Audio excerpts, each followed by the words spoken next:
1977년 늦봄, 미국 오리건주의 한 로데오 축제장. 20살의 젊은 엄마 말린 가브리엘세는 남편과 크게 다툰 뒤 혼자 길가에 서 있었습니다. 3달 전에 딸을 낳은 그녀에게는 오랜만에 외출이었습니다. 하지만 그날 밤, 그녀는 집으로 돌아가지 못할 뻔했습니다. 낡은 픽업 트럭 한 대가 그녀 앞에 멈춰 섰습니다. 운전자는 조용히 집까지 데려다 주겠다고 말했습니다. 그는 평범한 도로 작업자처럼 보였습니다. 말리는 별다른 의심 없이 차에 올라탔고 피곤했던 탓에 곧 잠이 들었습니다.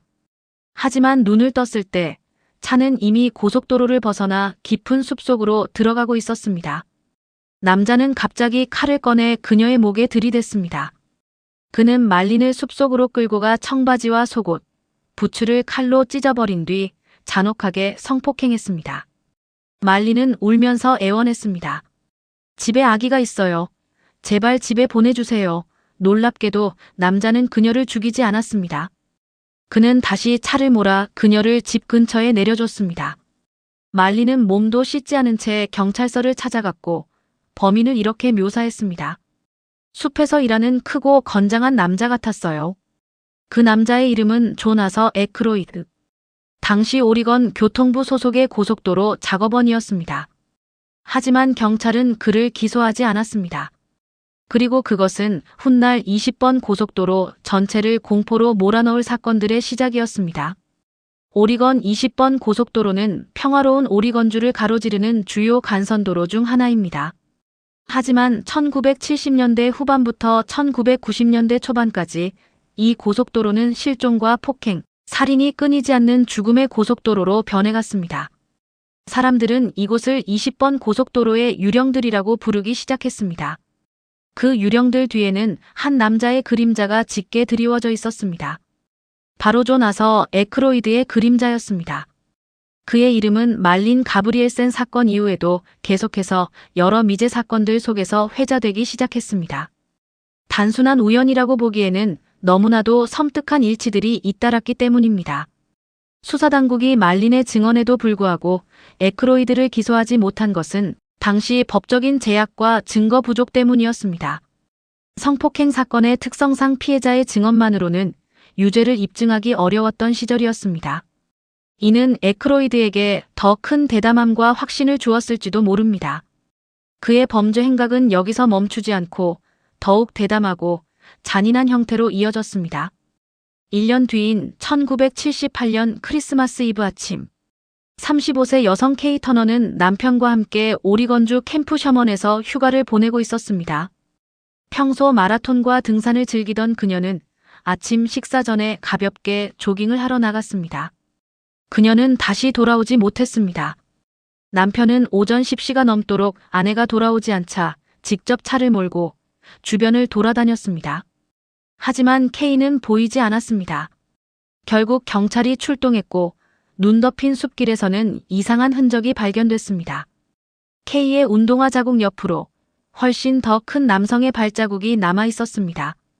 현장은 마치 누군가 몸싸움을 벌인 뒤 여성을 억지로 끌고 간 것처럼 보였습니다. 그리고 그날 아침 케이를 마지막으로 본 사람 중 한 명이 바로 존 에크로이드였습니다. 그는 코요테 사냥을 하러 왔다고 주장했습니다. 하지만 진술은 계속 바뀌었습니다. 심지어 몇 달 뒤 그는 직접 경찰에 전화를 걸어 케이의 유해를 발견했다고 신고하기까지 합니다. 그런데 이상한 점이 있었습니다. 발견된 건 흩어진 뼈와 옷 조각뿐이었는데 에크로이드는 그것이 케이 터너의 유해라고 확신하듯 말했습니다. 나중에는 그녀가 죽은 지 얼마 안 됐을 때 이미 유해를 받지만 신고하지 않았다고 진술을 바꿨습니다. 이러한 에크로이드의 오락가락하는 진술은 경찰의 의심을 더욱 깊게 만들었습니다.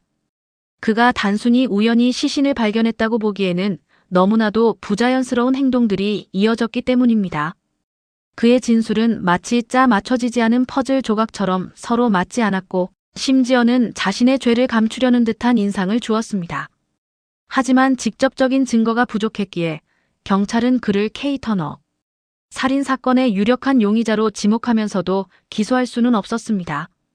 그렇게 사건은 미제로 남는 듯 했습니다. 케이 터너의 실종과 살인사건은 20번 고속도로를 둘러싼 공포를 더욱 증폭시켰습니다.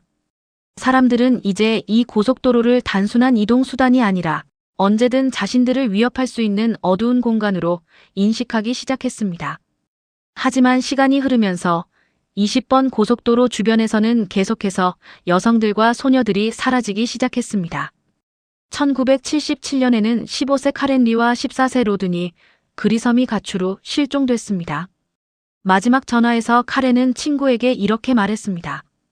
우리 차가 왔어. 이제 가야 해. 그 말을 끝으로 두 사람은 영원히 사라졌습니다. 몇 년 뒤 벌목도로 근처 숲에서 카렌의 청바지와 소지품 일부가 발견됐습니다. 그리고 청바지는 칼로 잘린 것처럼 훼손돼 있었습니다. 수사관들은 그 흔적이 오래전 말린 가브리엘센 사건과 너무 비슷하다고 느꼈습니다. 찢겨진 옷, 숲속의 은밀한 흔적, 그리고 사라진 사람들의 연결고리. 이 모든 것이 존 에크로이드의 수법과 소름 끼치게 일치하는 듯 보였습니다. 그가 과거에도 유사한 범죄를 저지른 전력이 있었기 때문입니다. 그러나 명확한 증거가 없는 한 경찰은 그의 뒤를 쫓기 어려웠습니다. 그 사이에도 20번 고속도로는 계속해서 사람들을 집어삼키는 듯 했습니다. 마치 고속도로 자체가 먹이를 탐하는 거대한 짐승처럼 느껴졌을지도 모릅니다. 이처럼 20번 고속도로를 따라 벌어진 미제 사건들은 지역 사회에 깊은 불안감을 조성했습니다.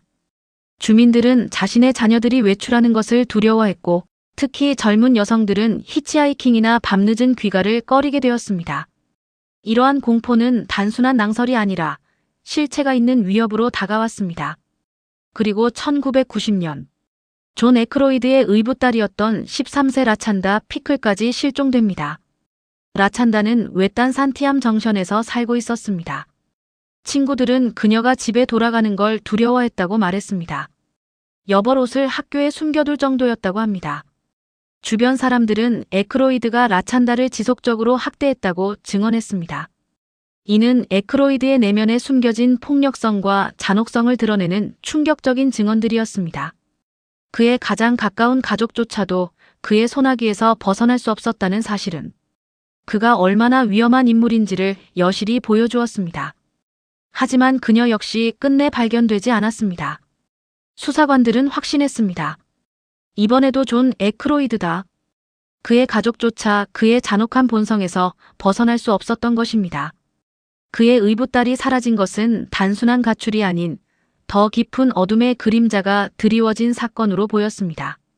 그러나 시신도 결정적 증거도 없었습니다. 에크로이드는 여전히 법망을 피해 교묘하게 빠져나가고 있었습니다. 사람들은 20번 고속도로에서 일어나는 모든 비극 뒤에 그의 이름이 있다는 것을 어렴풋이 짐작했지만 그를 묶어둘 끈은 보이지 않았습니다. 이러한 일련의 사건들은 수사관들에게 엄청난 좌절감을 안겨주었습니다. 그들은 용의자를 특정하고 있었음에도 불구하고 법정에서 유죄를 입증할 만한 명확한 증거를 찾지 못해 애태웠습니다. 에크로이드는 치밀하게 자신의 흔적을 지웠거나 혹은 당시의 과학수사 기법으로는 그의 범죄를 완전히 밝혀낼 수 없었던 것입니다. 그리고 1992년 또 다른 두 명의 젊은 여성 멜리사 샌더스와 쉴라 스완슨이 캠핑 여행 중 실종됩니다. 두 사람은 베벌리 비치 주립공원에서 캠핑을 하다가 히치하이킹을 하려던 중 사라진 것으로 보였습니다. 얼마 후 두 사람의 시신은 20번 고속도로 인근 벌목도로 숲속에서 발견됐습니다. 이 사건은 20번 고속도로에 대한 공포를 극대화시켰습니다. 사람들은 이제 고속도로를 지날 때마다 불안감에 휩싸였습니다. 그날 밤 에크로이드는 피투성이가 된 채 작업장에 돌아왔습니다. 그는 사슴을 처리하다 피가 묻었다고 말했습니다. 하지만 수사관들은 더 이상 우연이라고 생각하지 않았습니다. 너무나도 반복되는 패턴과 에크로이드의 수상한 행동은 더 이상 간과할 수 없었습니다. 특히 그의 동료들은 그가 멜리사와 쉴라가 실종된 그날 밤 평소와 다르게 행동했으며 피투성이가 된 채 돌아와 사슴 사냥을 핑계댔다는 사실을 기억하고 있었습니다.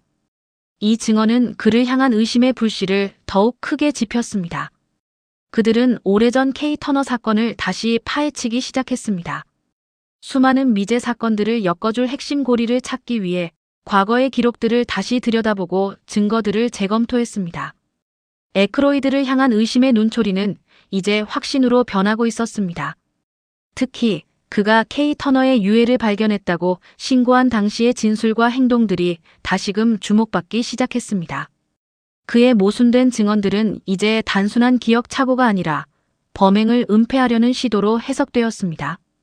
그리고 마침내 1993년 존 에크로이드는 K 터너 납치 및 살인 혐의로 유죄 판결을 받습니다. 배심원단은 단 4시간 만에 결론을 내렸습니다. 그의 유죄 판결은 20번 고속도로에 드리워진 긴 그림자의 한 줄기 빛을 비추는 듯 했습니다. 지역사회는 비로소 한숨을 돌릴 수 있었고 많은 사람들이 정의가 실현되었다고 믿었습니다. 하지만 경찰은 그것이 끝이라고 생각하지 않았습니다. 그들은 에크로이드가 공식적으로 밝혀진 피해자보다 훨씬 더 많은 여성들의 실종과 관련되어 있다고 믿었습니다. 오리건주 20번 고속도로는 죽음의 고속도로라는 별명을 얻게 되었고 수많은 이름 없는 희생자들이 그 어둠 속에 묻혀 있었습니다. 그들은 에크로이드가 연쇄살인범일 가능성을 강력히 주장했습니다. 에크로이드는 멜리사 샌더스와 쉴라 스완슨 살인 사건에도 연루되었지만 재판에 회부되기 전에 사망하면서 이 사건에 대한 그의 유죄 여부는 끝내 법적으로 단죄되지 못했습니다. 실제로 20번 고속도로 주변 숲에서는 수십 년 동안 이름조차 밝혀지지 않은 여성 유해들이 계속 발견됐습니다. 2025년에는 스완프 마운틴 제인도로 알려진 신원. 미상의 여성 유골이 DNA 검사를 통해 1974년에 실종된 메리언 비네타 네글 맥워터로 밝혀지기도 했습니다. 이처럼 20번 고속도로는 여전히 풀리지 않는 미스터리들을 간직하고 있었습니다. 수사관들은 감옥에 있는 에크로이드를 찾아가 물었습니다. 다른 사람들은 어떻게 된 거지? 그들은 에크로이드가 자신의 죄를 고백하고 숨겨진 진실을 밝혀주기를 간절히 바랐을 것입니다. 그의 입에서 나올 단 한마디가 수많은 가족들에게 안식과 해결을 가져다 줄 수 있었기 때문입니다. 하지만 그는 죽는 순간까지도 자신의 범죄를 인정하지 않았습니다. 에크로이드는 끝까지 부인했습니다. 나는 누구도 죽여본 적이 없다. 그는 마지막까지 자신의 죄를 인정하지 않고 진실을 감춘 채 침묵했습니다. 이는 피해자 가족들에게는 또 다른 고통을 안겨주는 행위였습니다. 2016년 그는 감옥에서 심장병으로 사망했습니다. 수사관들은 마지막까지도 그가 시신의 위치나 다른 피해자들에 대해 말할 거라고 기대했습니다. 하지만 그의 감방에는 아무것도 남아있지 않았습니다. 오리건 교통부 소속의 평범한 도로 작업자로 위장했던 조나서 에크로이드. 그는 수많은 여성들과 소녀들의 삶을 앗아갔지만 모든 진실을 밝히지 않은 채 역사 속으로 사라졌습니다. 그의 죽음은 20번 고속도로를 둘러싼 미제 사건들의 진실을 영원히 어둠 속에 가두는 결과를 초래했습니다. 그래서 지금도 사람들은 묻고 있습니다. 20번 고속도로 주변 숲에서 사라진 사람들. 그들 모두의 범인은 정말 존 에크로이드였던 걸까요? 아니면 그의 뒤에 또 다른 어둠이 존재했던 것일까요? 20번 고속도로의 유령들은 오늘날에도 여전히 그 답을 기다리고 있습니다. 그리고 그 답을 찾기 위한 노력은 계속되고 있습니다. 수많은 무고한 생명들이 희생된 이 길 위에서 정의가 완전히 구현되기를 바라는 마음은 여전히 유효합니다.